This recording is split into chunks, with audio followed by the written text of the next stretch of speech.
Alright, people, so I'm here with my Raw review. I'm getting caught up more here on WWE after I had my vacation there. So, I almost feel like I'm in debt, all these fucking shows that I had to get caught up on. But I only have a SmackDown remaining.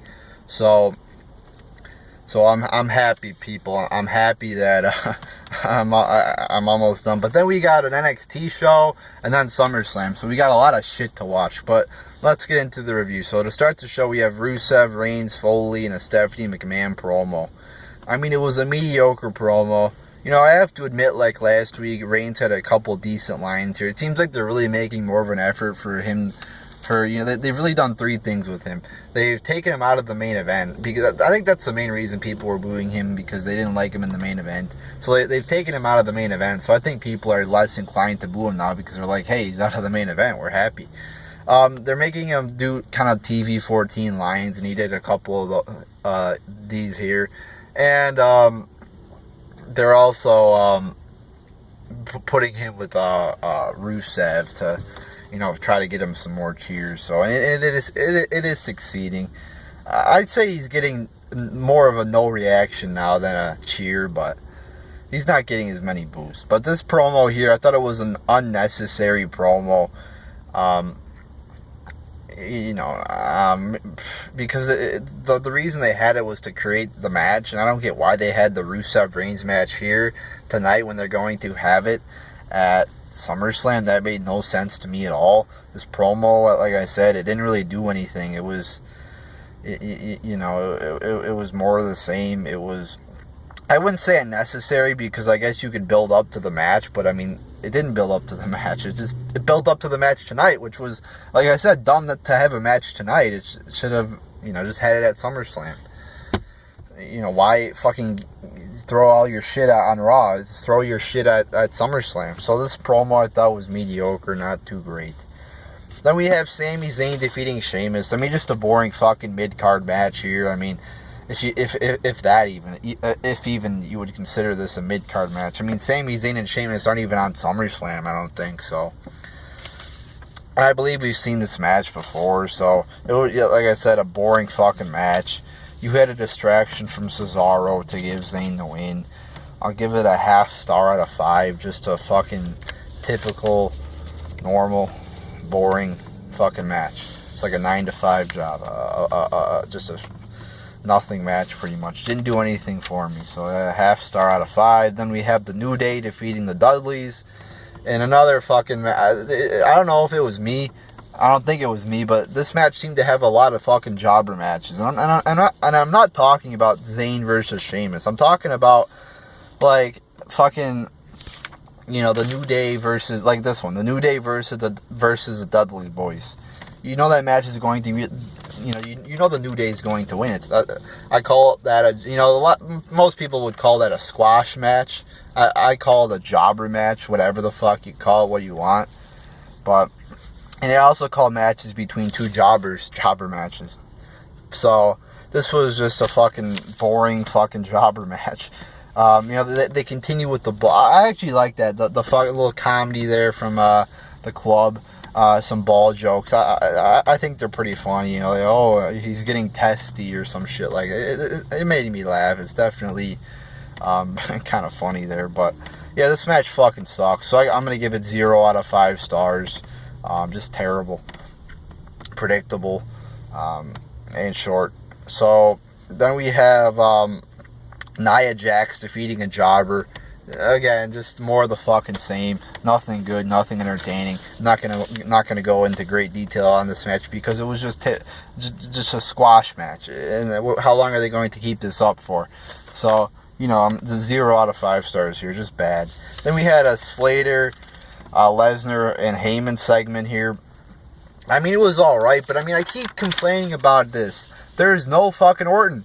You can't build up a fucking big match when you don't have the two guys together to cut promos. It doesn't do this match justice. You don't have the fucking, Heyman and Lesnar there, or Heyman and Orton there to cut promos together. Instead, they have to bring Heath Slater out. And, while this could be, decently entertaining, it wasn't bad. It's like, that should be Orton coming out, not fucking Heath Slater. It was a little funny there with, Lesnar, and it was good. I liked how, Lesnar's like, oh, I understand you have kids, and he's like, I don't give a shit about your kids. That was pretty good. But I mean, still, it's like, I don't feel this is satisfactory to build up to a SummerSlam match with Orton when you have Heath Slater out there for half the time. Why? It's like, it just feels like a waste to me. So, I mean, I'm going to say it was all right, but I mean, it's like, Heath Slater, really? So I apologize, my phone ran out of space there. That happens to me a lot. But anyway, like I was saying, this segment just felt like a waste of fucking time and space. Like I said, you should have Lesnar and Orton there. Same show to cut a promo. I was saying this is one of the negatives of the brand split. I made a video, 10 reasons why the brand split sucks. And I said this was one of the fucking negatives. You didn't have Lesnar or Orton on the same show to fucking build up to their match. So this wasn't good. Then we had Kevin Owens and Big Cass ending in a disqualification. Just a short, boring match, I thought. Then at the end, they beat up Enzo and Cass. I mean, just a typical fucking beatdown. I mean, I like the tag team of Owens and Jericho. I wouldn't mind having them, stay at tag. I think having a New Day, Owens and Jericho feud would be fucking great. But they probably won't do that because they're dumb. Yeah, I really think they should do that. Put Owens and Jericho over Enzo and Cass, and then, maybe they come out and beat up the New Day after their victory at SummerSlam. That'd be fucking great. I'd love that. But like I said, they probably won't do that. I mean, this Jericho-Owens team has a lot of potential. So, but like I was saying, the match fucking sucked. They just beat up Enzo and Cass at the end, which is like the most typical thing you could do to build up to the fucking match. I mean, with most of the fucking matches that are on WWE pay-per-view, there's no main idea, there's no point or main idea that they established in the build to this match. So I'm gonna give this 0 out of 5 stars. It just sucked. Then we have the Shining Stars, more like the fucking shitty stars, defeating the primetime players. What the fuck? So, like last week or 2 weeks ago, you had Titus O'Neil saying he's going to kick the shit out of Bob Backlund. And now they're a team? What the fuck is going on here? This just shows you how disorganized this company is. And how they don't plan for the long term. I mean, they got fucking Titus O'Neil, who was just fucking enemies with Darren Young. Oh, they just got back together in 30 seconds backstage on the fucking pre-show. What the fuck is that?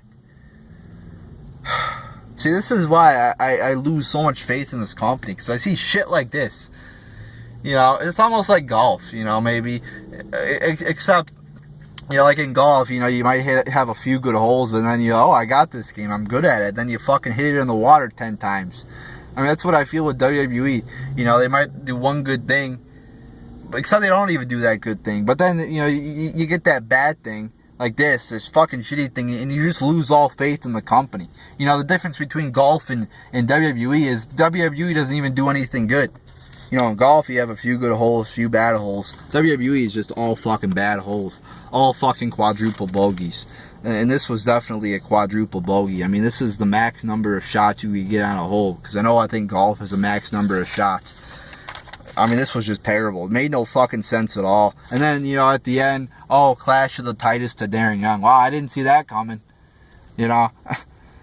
Just fucking didn't make any sense. And I wrote that in my note too. They reunited out of nowhere. They like to say, RKO out of nowhere. Well, this was truly out of nowhere. The RKO you could usually see coming from a mile away. Like on SmackDown, you saw it coming from a mile away on Del Rio. But this one, and I'm not talking about this week's SmackDown, I mean last week's. I haven't watched this week's yet. But this was definitely, this was legitimately out of nowhere. And it sucked. It made no fucking sense. So 0 out of 5 stars.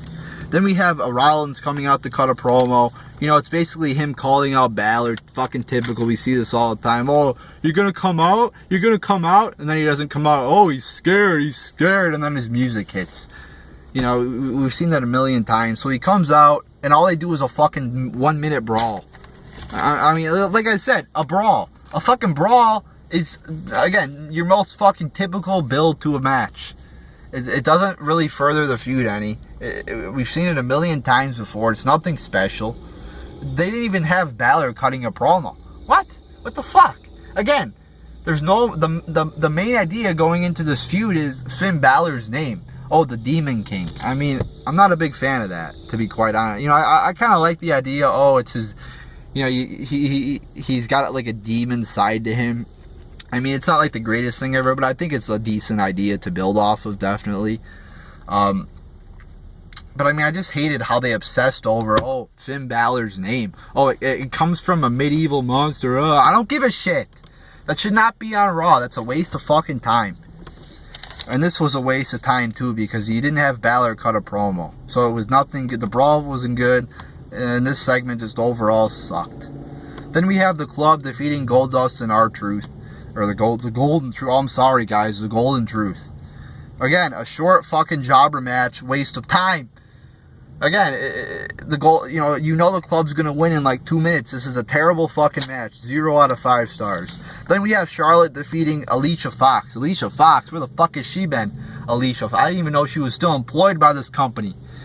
I mean, you might as well just roll out the fucking janitor to fight these guys now. I mean, this is getting fucking ridiculous.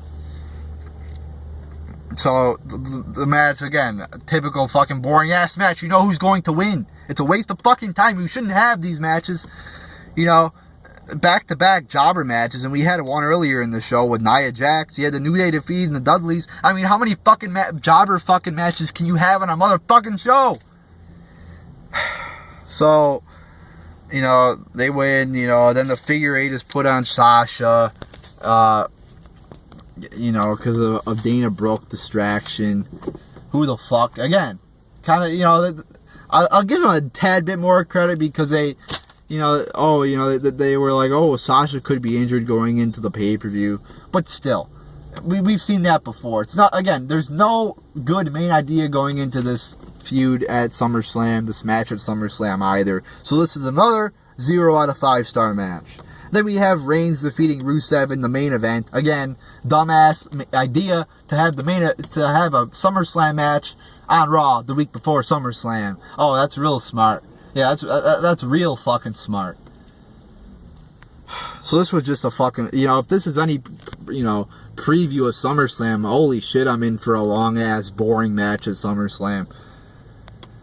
Because this match fucking was it was a debacle. It was a disaster. And it was a 0 out of 5 star match. It was long. It was boring. It was not a fun sight to watch. And it was just fucking shitty. I mean, you know, when I'm watching Raw, I was watching on my iPad and you could see the amount of time left. And I when I turned on this match, there was something like 19, 20 minutes left. And I'm like, oh shit, I'm in for a long ass fucking match. And it was. It was boring. And I did not enjoy it. So 0 out of 5 stars. And Reigns won. Oh, it's Roman Reigns, guys. It's a guy. It's the man, or whoever, whatever the fuck he calls himself. I'm not a good guy. I'm the guy. Yeah, he's the guy. So this was just a depressing show tonight. I mean, holy shit, this was terrible. And they did a terrible job of building to SummerSlam. So many 0 out of 5 star matches. I got fucking 1, 2, 3. 4, 5, 0 out of 6, 0 out of... I mean, this was a terrible show.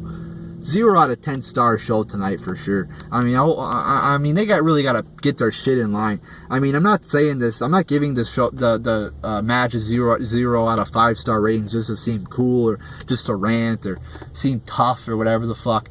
They really fucking sucked. I mean, so many fucking jobber matches on this show. It's just ridiculous. Just terrible. Terrible build to SummerSlam. Terrible show tonight. Terrible 3 hours. Bored to tears. Whatever the fuck you want to say. It just sucked. So there you go, people. There's your Raw review. Like I said, terrible show. And I'll get my SmackDown review up. I don't fucking know. Close to when I upload this one. But I mean, this show was just... I mean, do you guys agree with me? Is it just me, or did this show really suck ass? Because I thought it did. So there you go, people. There's your Raw review.